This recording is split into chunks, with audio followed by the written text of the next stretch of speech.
everybody. Thank you all for coming today. As you know, the Secretary led a ministerial meeting this morning on the for the Global Coalition to Defeat ISIS, a small group that was on the sidelines of the UN General Assembly. The meeting focused on Iraq and how we work together to shape the peace there. Brett McGurk, of course, the President's Special Envoy to the Coalition, attended the meeting, and we have him here to provide a readout and answer your questions about what was discussed. So Brett has another meeting I know we have to get him to in about 25 minutes, so I'll turn it over to him right now. Just a reminder, this is on the record, but embargoed until its conclusion. Thank you.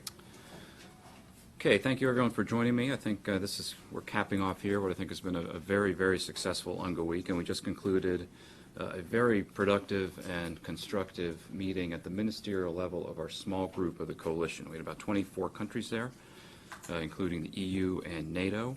And this was really a follow-on to when Secretary Tillerson convened the entire international coalition, which is now one of the largest coalitions of its kind in history, with 69 countries plus 4 international organizations, NATO, the Arab League, the EU, and Interpol. So this is a follow-on to that important meeting in March. Of course, the focus of the meeting in March was Mosul and what we had to do to follow through on Mosul. And the focus of this meeting, as we've come out post-Mosul, we're now the end is really in sight in Raqqa, and about the next phase of the campaign.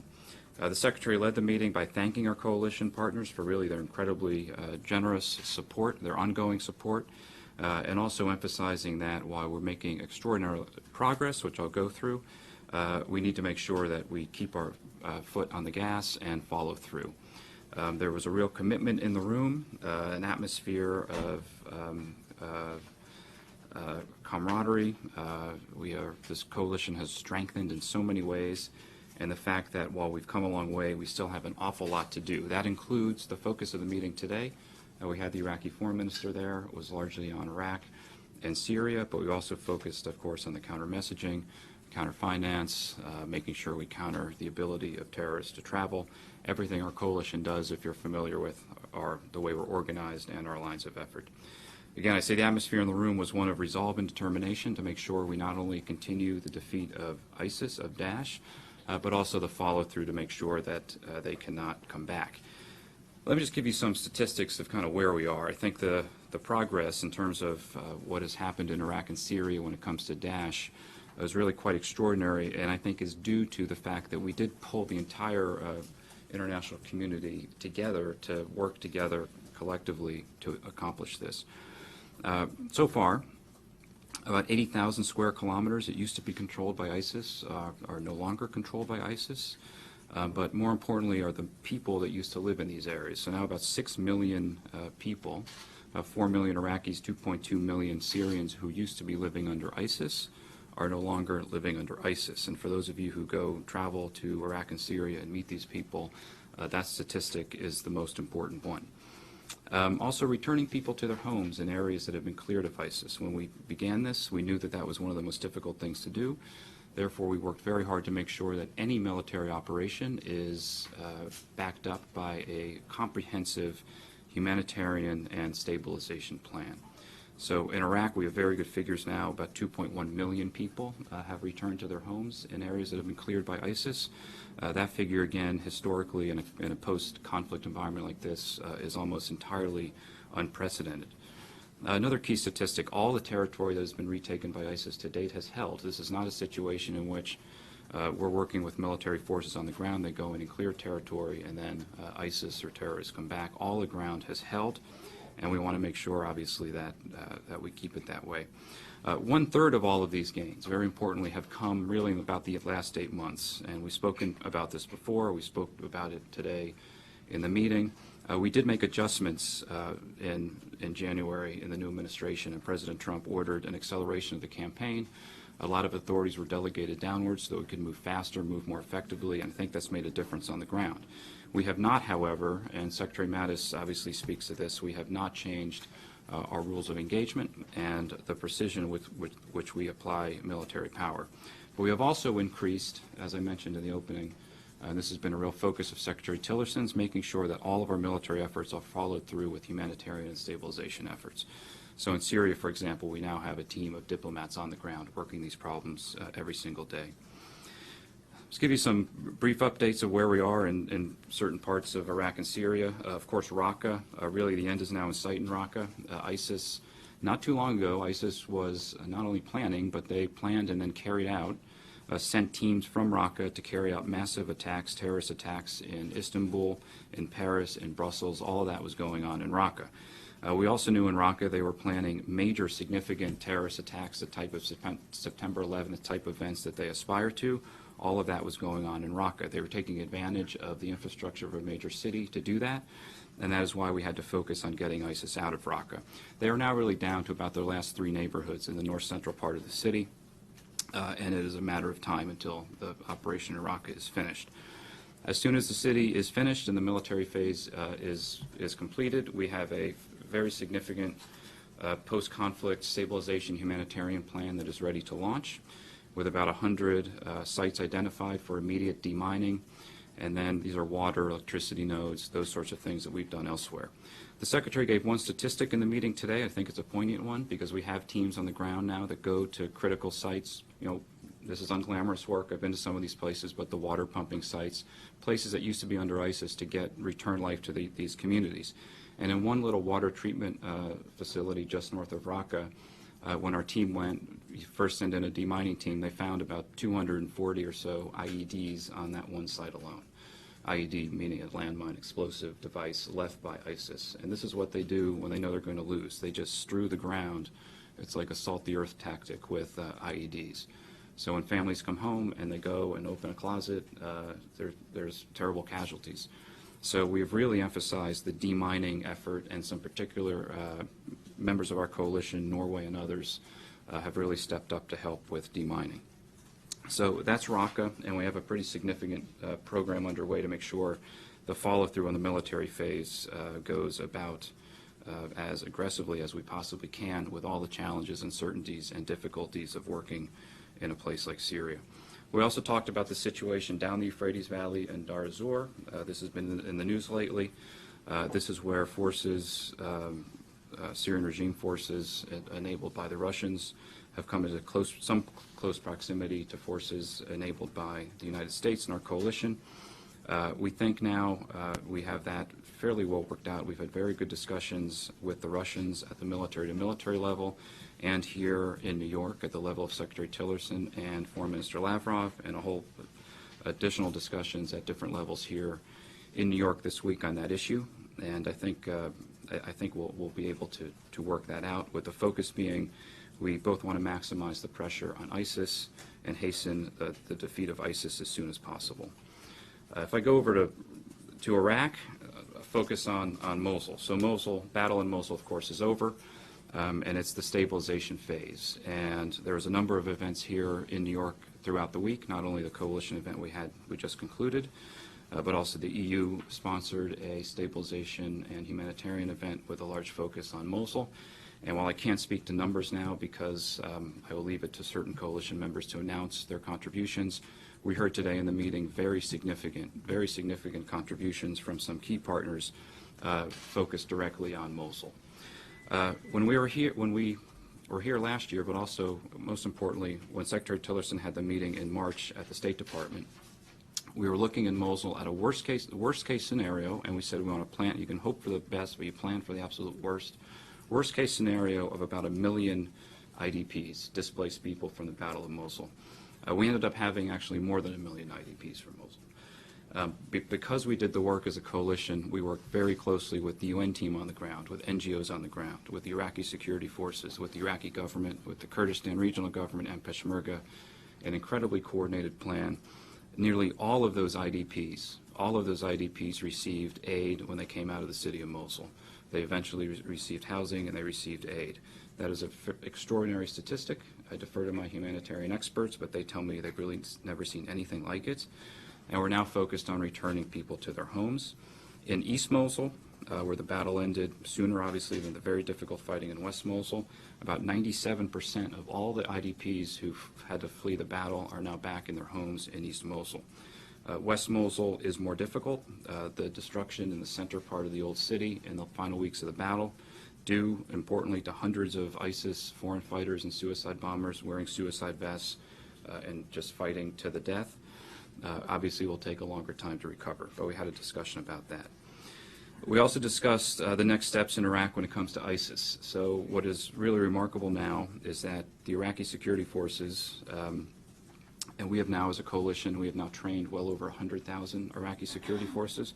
Not a single Iraqi security force unit or Peshmerga unit that has fought ISIS with coalition training has lost a single battle. And what they're doing now is simultaneous operations across the country. This is something we always wanted to aspire to, but we're now there. So as we speak, the Iraqi security forces have launched a very important operation in Hawija, that's just south of Kirkuk. That launched 2 days ago and is already far ahead of schedule. And at the same time, and this caught ISIS by surprise because they thought we would have to choose, but actually we did both at the same time, significant operations in the western Anbar province, western Euphrates Valley region, where ISIS remains holed up in these towns, Al-Qaim, Ana, and Rawa. The town of Ana, which had been a garrison town for ISIS, a stronghold, we thought would take about 3 weeks. The entire operation just the other day took about 12 hours. So there are signs that we have momentum, but the focus of this meeting was to make sure that we have follow through. We cannot be fatigued. We have to make sure we keep our foot on the gas, and everybody in the room was fully committed to that. I'd also say we spoke a little bit about the diplomatic arrangements in the region and the post-ISIS, making sure the post-ISIS phase we increase the odds as much as possible for post-ISIS stability, recognizing how difficult the region is. But really significantly, I thought the comments today from the Iraqi foreign minister and also the Saudi foreign minister, Adel al-Jubeir, about the rapprochement between Iraq and Saudi Arabia. And this is really a sea change we've seen here just in the last 4 to 5 months. Obviously a lot of work to get to this point. But they talked about, they've already opened one border crossing, talking about opening a second border crossing, beginning direct flights, and a number of very important initiatives that are now underway between Iraq and Saudi Arabia. That's a significant change, and that opens a commerce route from the Red Sea right into the heart of Anbar province, which used to be controlled by ISIS, and that's something that we will be working on very hard, and we're encouraged by it. Similarly with Jordan, border crossing with Jordan, about $1 billion a month commerce route going from Amman to Baghdad. That has been closed now for 3 years. It's now reopened, and we're working very closely as a coalition with both countries to make sure that that route opens and really becomes a stable and steady commerce route. Finally, Kuwait, another critical neighbor of Iraq. Kuwait has announced before, but they really emphasized today, it was a big part of the discussion, that they will be hosting a reconstruction conference for Iraq early next year. And so coming out of this meeting, our coalition, we're all united on the fact that we want to make sure we do all we can to make that initiative a success. The Iraqi government's working very closely with the World Bank and the IMF to stabilize their macroeconomic situation. And Prime Minister Abadi's done a great job with that, and the Kuwait Reconstruction Conference will build on all of that. So that will be early next year. So I thought a very good meeting today, basically take stock of where we are, look ahead, and set the road. And the Secretary really emphasized to everybody, now's the time to really accelerate our efforts and not take our foot off the gas. With that, I have time for a couple questions. You talked about the humanitarian plan, but what about the political plan for Raqqa? I mean, who do you support there taking control of the city? And then what happens if the Kurds go ahead with this referendum? I know you guys don't want to see it, but what happens if they do? So in Raqqa, there's a Raqqa Civilian Council. It's based in Ainissa. It is about 100 Syrians, a mix of individuals from the area. They have proven now to be incredibly effective at delivering humanitarian assistance and at delivering some of the stabilization assistance that we need. So we're working with them very closely. This is a temporary council. It was formed in May, and by their own decree, they will only exist for 1 year, and by next May, there will either be an election or some other formulation in Raqqa for a new council. So we have confidence in the Raqqa Civilian Council as an interim step to make sure we bring stability to Raqqa. And I found on my last trip to Syria, particularly the Arab sheikhs and the tribes in these areas who are now working directly with us to make sure we have stability in Raqqa after ISIS. Again, though, I want to caveat that. This is like the most difficult, complex thing imaginable, so this will be extraordinarily hard. So we will work with the Raqqa Civilian Council, again, to deliver basic necessity stabilization. Demining. And demining is number one, as I mentioned. Rubble removal. You got to get rubble out of the streets to get humanitarian supplies in. Water, electricity, some health sector, and we have also helped to refurbish some schools so that children who've been living under ISIS, and if you've met these children, it's just tragic to imagine what they've been through and what they've seen, but to get them back in school as much as possible. So that is Raqqa. On the referendum, I think President Trump spoke with this last night with President Erdogan. A statement was issued after that meeting, so I think our position is very clear. And I would just say we continue to work with all sides because there's a number of good ideas on the table now. And for that, I will leave it there. We'll have our discussions behind closed doors. Dave Clark, AFP. Hi. Just to follow on from that, the Civilian Council, as you say, will last for a year. Does the coalition have a view as to whether it will then the area will come under the sovereignty of the Damascus government? So all I can say, when you go to Syria, nobody in these areas wants the Damascus government to return, meaning flags, army.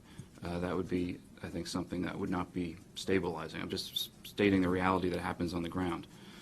Let me give you an example. So we're working with the Syrian Democratic Forces. Where they go and clear an area of ISIS, we now see a clear pattern. IDPs, displaced people, they flow north into camps or they stay in temporary shelters. This is really difficult. It's better than it was 3 months ago. We put in a lot of resources to help the humanitarian situation, but they flow north, and then after the battle, after the demining, they go home. So we've now seen this pattern time and again, where Syrian regime forces clear an area from ISIS. The IDPs also flow north into the areas of the Syrian Democratic Forces, and they don't go home.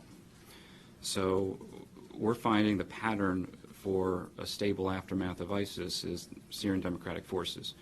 That said, we have to make sure we deconflict the space. We always knew Deir ez-Zor City, for example, where Syrian army forces have been surrounded for 3 years, about 10,000 of them. That was an area that Syrian regime forces ultimately would reach. So now we're working to sort that out. There is a desire for the return of some state functions, such as paying teacher salaries, things like that. And those are things that have to be worked out by Syrians. But no, in terms of areas that are retaken by ISIS, they will be controlled by the local people who know the areas, pending a longer-term political settlement to the civil war. Felicia Schwartz, what's your draw? Thanks for doing this. At the top of the briefing, you said that there's a team of diplomats on the ground in Syria. Where are they? Who are they? How long have they been there? So I'm not going to speak exactly to who or where, but this was an initiative of Secretary Tillerson, really from his first week at the State Department, to say that we have our military people on the ground, and we need to make sure that we have our development and humanitarian experts on the ground to do follow through. So one individual is one of our foremost experts in humanitarian response plans. He's led our humanitarian response in some major disasters around the world, and he's now working very closely with our military team and the Syrians to make sure that humanitarian aid gets to the right place. So we have some of our most experienced people who are working on this. It's a small team, and I want to make clear, it's not the United States coming in and bringing all the aid. What we do is we bring an expert in who knows how this works, who knows how to connect dots, who knows how to connect the World Food Program with that program and make sure this is where the needs are. And we can do pretty good assessments from our information, working with our military teams, where the needs are, where people are flowing, to make sure we have a managed humanitarian process.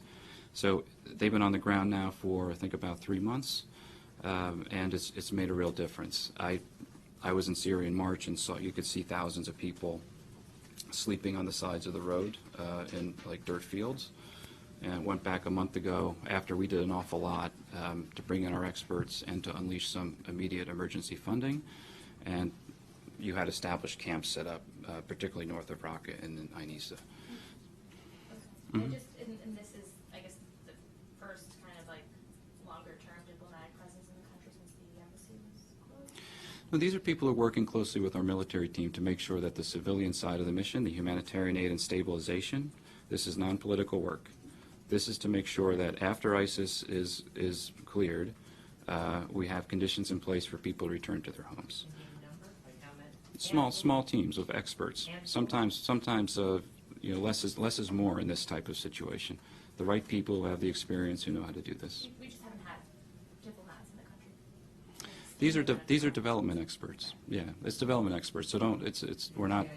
Yeah, right. Development experts. Do they have diplomatic status? They're working closely with our military team. Talia from Tahiti, she leaves Maria Nova State. Yeah, thank you. Can you talk a little bit more about the situation in Deir ez-Zor? Are you continuing airstrikes there? And are there any concerns about the possible clashes with Russians? So I think both of us, U.S. and Russia, were committed. We want to defeat ISIS, and we want to avoid accidents. And so we deconflict space. That means you deconflict in the air and you deconflict on the ground.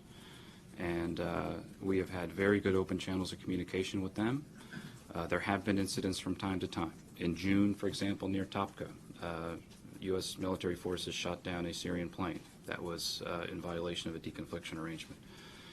We had an incident near Deir ez-Zor about 2 weeks ago, in which we immediately have worked with the Russians to deconflict that space. So all I would say is the deconfliction arrangements, I think there's good open channels of communication.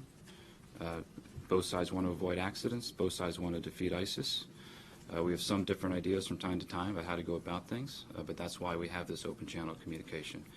Those channels are very important, and we'll continue to work through them to make sure we avoid any Was there improvement this week? improvement. I think it's fair to say yes. There's been a significant improvement on the ground in terms of mutual understandings and mitigating the risks of any type of accident. In the back here. Thank you, Nabil Abisab from Al TV station. What about the situation in Idlib, where Nusra Front is very controls the ground? Is the Turkish operation there endorsed by the coalition, and do you have contingency plans for IDPs and the humanitarian situation? Yeah, thanks. So Idlib was another focus of a meeting Secretary Tillerson hosted earlier in the week, the ministerial meeting on Syria, and I think we put out a joint statement of all 16 countries yesterday. So, of course, we support the de-escalatory aims of that arrangement, which Turkey is leading through the Astana process. We've had a number of discussions here this week with the Turks and with the Russians about what that arrangement will be. We, the United States, are very concerned about Idlib province because of that al-Qaeda presence there. And so we support, obviously we fully support what Turkey is doing. I think they still have some more details to work out, but we support what Turkey is doing there. And of course, anything we can do to help our ally Turkey when it comes to getting a handle on the Idlib province problem, I think we're prepared to do that. So those discussions will be continuing, I think, between Turkey and Russia technical teams. And we'll obviously be consulting with them. It's a very complex picture up there in the northwest. Okay, right here in the third row. Hi, Yara Bayoumi from Reuters. What is the conversation about reconstruction for Syria, and specifically for areas that are, either liberated now from ISIS? I mean, is the conversation for those areas about, the friends of Syria countries will not put up any aid pledges unless kind of the political process is back on track, or is that separate to sort of the overall country's reconstruction efforts? And is that really enough leverage to get Assad back on track to the political process in Geneva? So, and I'd encourage all of you to read the statement that came out again from 16 countries yesterday from the Syria meeting.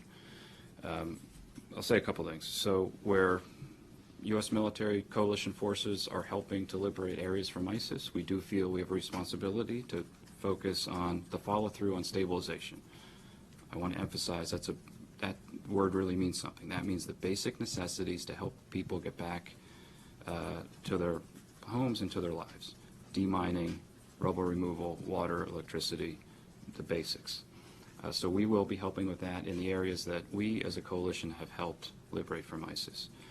The reality is that nobody in the international community that we have spoken to is prepared to invest in any significant way for the reconstruction of territories under control of the Syrian regime, absent a credible political horizon that's going to lead to a political transition. And right now, we do not have that. So the statement that came out yesterday from 16 countries, I think, is important because it addresses this, and that is the consensus view of everybody who is in that room, of the EU, and everybody who is focused on this problem.